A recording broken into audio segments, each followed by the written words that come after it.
survivor. I'm a bottom boy survivor. That bottom ideology is in me. That bottom ideology is in me. What they say? 94 was a hard year.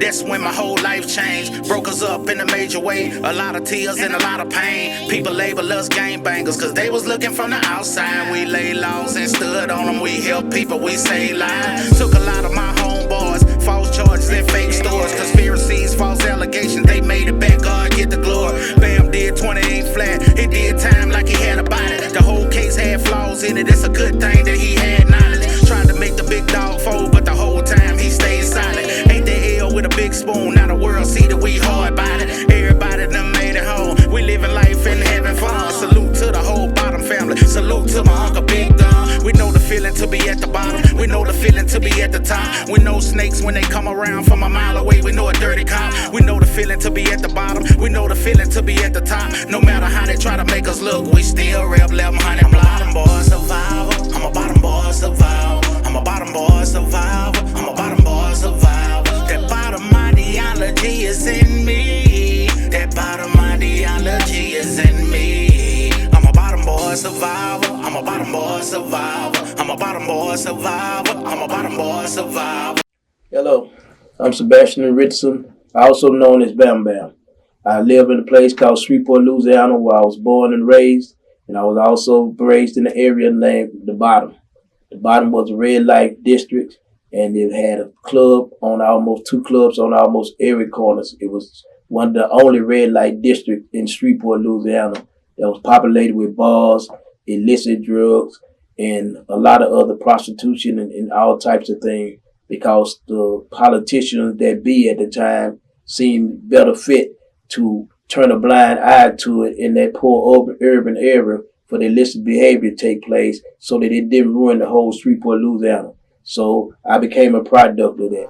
I remember when Bamm was born, we called him Deary for a long time. And as he grew up, he began to beat on things and beat on the furniture. So we started calling him Bamm after the little boy on the Flintstones. There was a little guy on the Flintstones that had the little club. And that was where we termed Bamm from, with that, because he liked beating on things as well. Bamm was a very handsome baby, pretty baby, and everyone grew to love him. But he was always extremely intelligent, even as a small child, and older people was always drawn to him. I think it was his wisdom. He was always told that he was a lot above his age. He had like a mindset of an adult already. He didn't say very much, but it was the way that he always carried himself. And all the older people in the neighborhood was always drawn to him.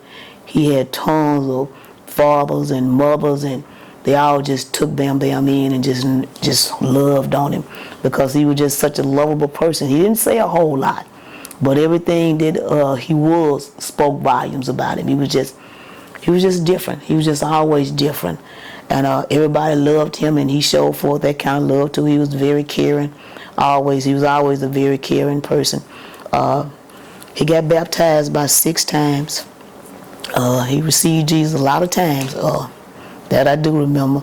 Matter of fact, just about every summer we went to the country, he got saved. I met a man not too long ago at a church, and he told me, he said, "Hey, I was one of the deacons that baptized Bamm one of them times." We laughed about it.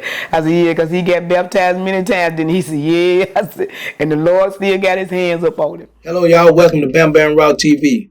On Bamm, the AKA, the 411 Giant.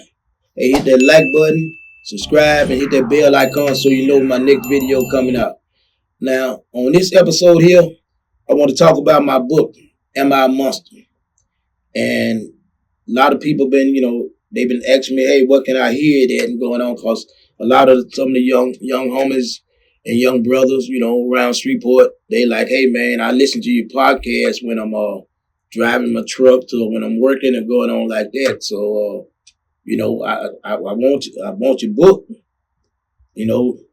but I want it for a souvenir more or less than reading it, because, I really don't be having a lot of time. For those of y'all who don't have a lot of time to read, I'm thinking about getting together and just actually reading myself and put it on tape so y'all can hear it, and I appreciate y'all giving me suggestions on that. Now, my book, as it stands, is Am I a Monster? Now, am I a monster? That's a question that's being put to whoever read this book. When you read this book, and after you get through reading it, then I put it in your hand to answer that question. I had some people, I've had people to say, yeah, you're a monster. I have people to say, no, you're not a monster based on your circumstances, or you was a monster based on the decisions you made because of your circumstances. I even got people say, no, you look more like a monkey. But, that's life. Everybody has their own opinion. And I'm giving you that option. I'm not telling you who I am in this book. I'm not telling you what to think of me. I'm telling you, I'm asking you a question. Giving you that chance. And for some, like again, as you see, it said, Am I a Monster? A Tale of Survival and Redemption by Sebastian Richardson. All right. These are the chapters. These are the chapters listed here. Chapter number 1, Beneath the Red Lights. That's chapter number 1. Chapter number 2, Tragedy Strikes at 3. Chapter number 3, A Mother's Sacrifice. Chapter number 4, Coming of Age in the Shadows. Chapter number 5, Witness to Darkness. Chapter number 6, Juvenile Life. Chapter number 7, The Birth of the Bottom Boys. Chapter number 8, A Brush with Death. Chapter number 9, Monstrous Origins. Chapter number 10, Rise and Fall. Chapter number 11, Locked Up Again. Chapter number 12, Scarred by Bullets. Chapter number 13, Unlikely Path to Privilege. Chapter number 14, Cellmates with a Serial Killer. Chapter number 15, Trials and Tribulations. Chapter number 16, Decades Behind Bars. Chapter number 17, Chains of Injustice. Chapter number 18, Consequences Unending. Chapter number 19, Life of Crime. Chapter number 20, A Glimpse of Redemption.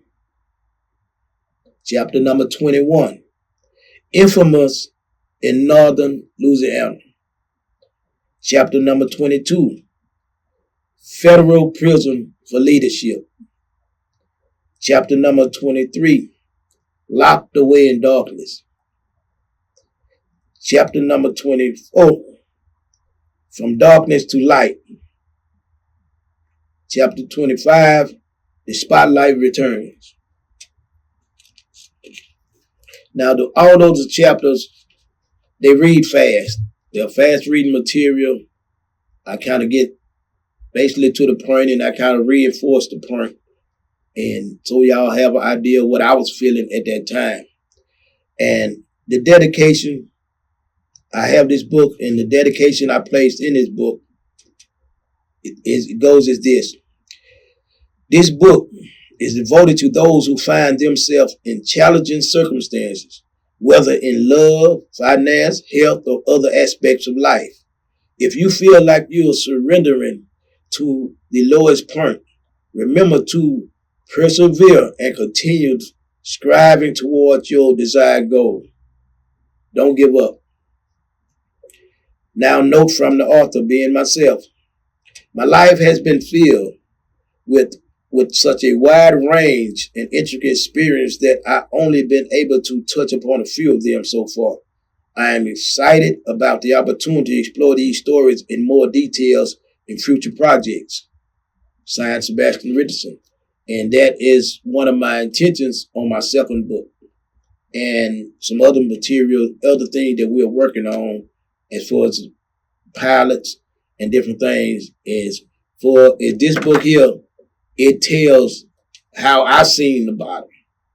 But book number 2 is going to tell how the bottom we've all seen collectively in the bottom, and what the bottom was seen collectively, not just from the eyes of one person as a child. You know what I'm saying? And of one person growing up. This is actually me growing up. The things that stuck out. There's a lot of more other ones, but things that stuck out that I put in there that I felt like had an impact on me and allowed me to make some of the decisions that I made that wasn't always the right decision.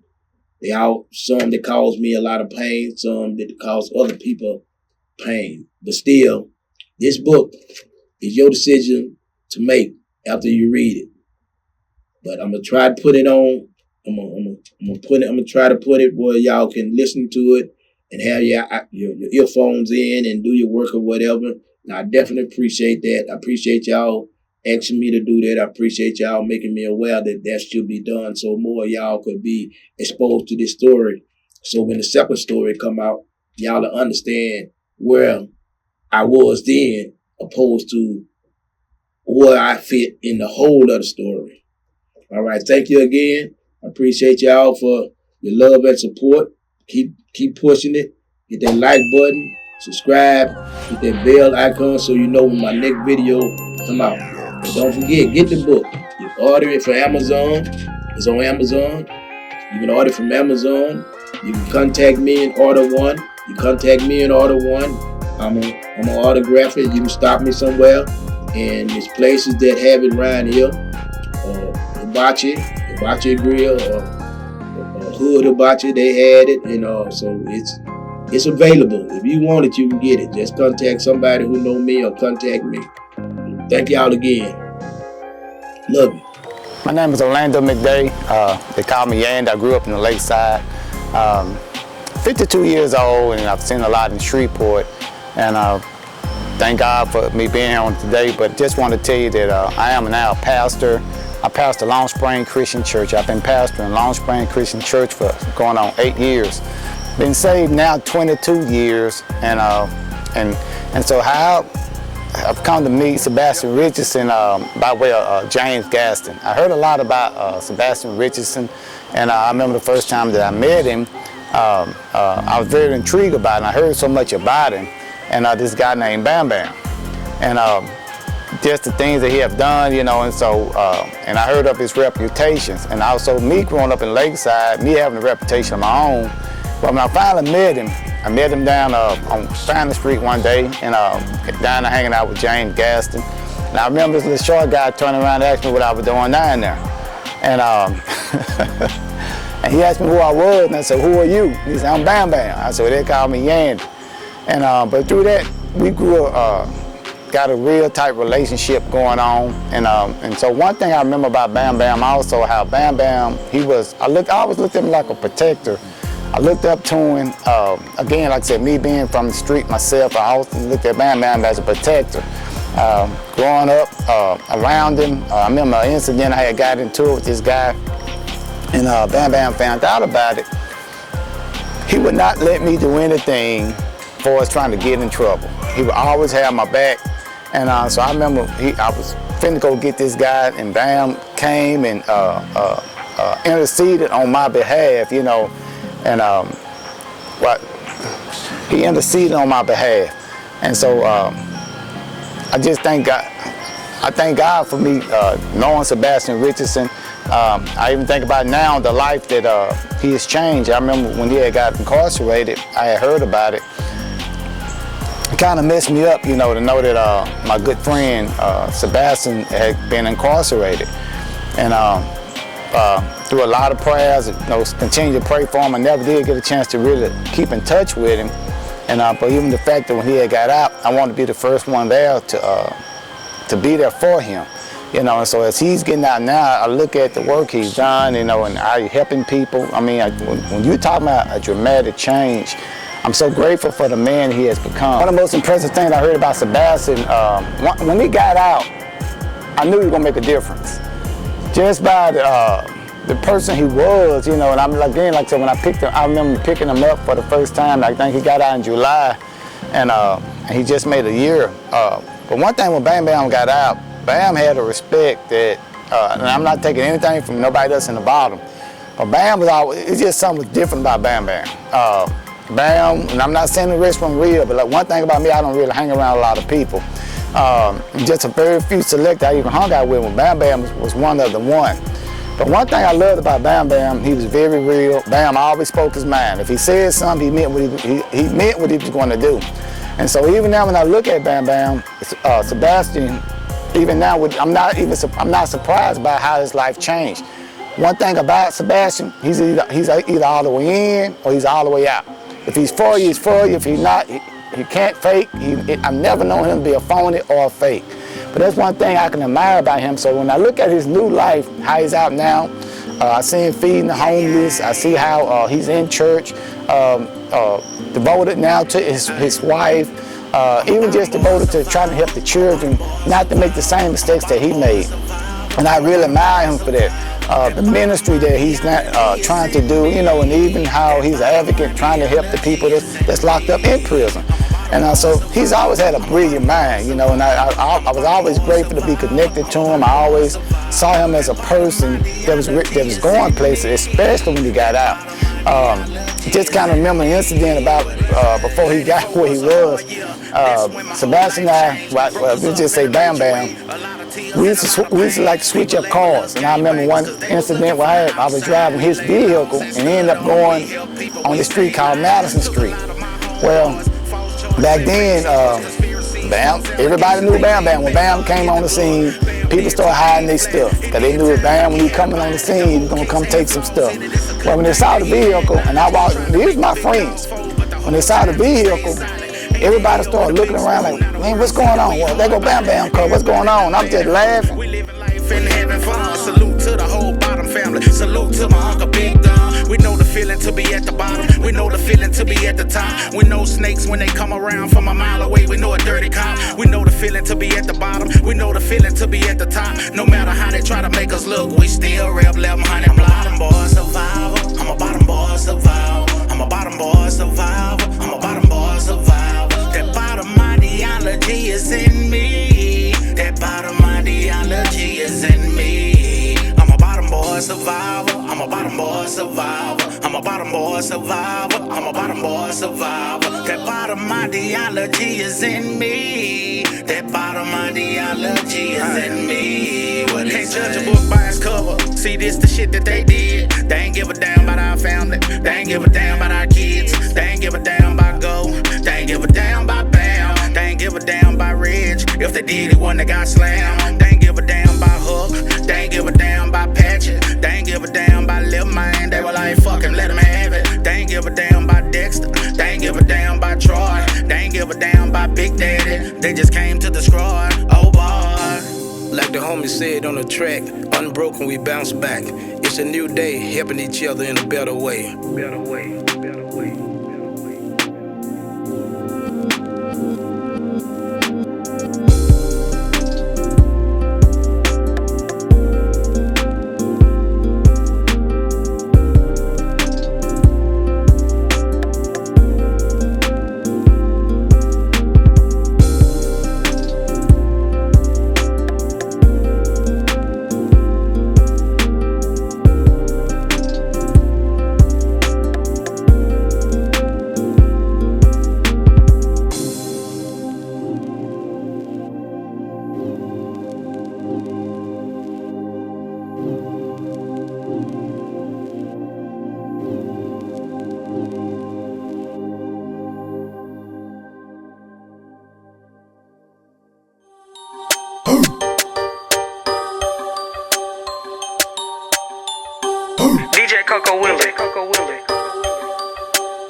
buried me alive for 28 summers. They tried to make the whole world think that I'm a monster. They tried to label me a ringleader, that's a lie. They wanted me behind the walls until the day I died. But God seen different, gave me a second chance. Walked out of prison with a plan, now I'm a changed man. Even though I did wrong, but I took care of my people. And I know they're still around if I ever need them. Homicides that I witnessed, but I stayed silent. Witness to the violence, product of my environment. Every prison I done touch, I done left a mark. Good guy in the day, a demon after dark. I done stabbed, I've been stabbed like 23 times. 60 victims in the pen, cause they crossed the line. I was ready for whatever, didn't care about a number. Protecting me and what I love. Am I a monster? Am I a monster? What do you see when you look at me? Do you see the devil or do you see a God in me? A product of my environment, just trying to survive. Doing whatever it takes to stay alive.